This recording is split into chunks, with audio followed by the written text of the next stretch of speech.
জীবনে যত ধরনের কষ্ট আসুক মুখটা বন্ধ রাখবেন, মুখটা বন্ধ রাখবেন।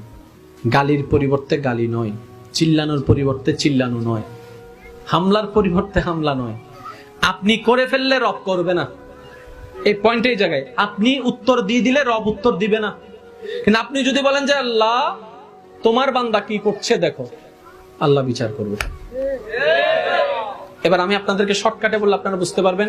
এমন অনেক ব্যক্তি আছে যার বাপ দাদা গরিব ছিল, কিন্তু তার আমলে এসে কোটি কোটি টাকা আছে না? কিভাবে? আপনারা শুধু এতটুকু বলবেন যে আল্লাহ দিছে। তা আল্লাহ দিছে কিভাবে? হয়তো ওনার পরিবারের কেউ একজন ওনার সম্পত্তি কেউ খেয়ে ফেলছে, দখল করে নিয়েছে। ওই দাদা কিংবা দাদার বাবা আল্লাহর কাছে বিচার দিচ্ছে, আল্লাহ তুমি আমাকে যা দিয়েছো তা তোমার বান্দা নিয়ে নিছে, যেহেতু বান্দাটা তোমার, আমাকে আমার হিসাব বুঝাই দিতে হবে, আমাকে আমার হিসাব বুঝাই দাও, তোমার বান্দা যেহেতু জায়গা দখল করছে।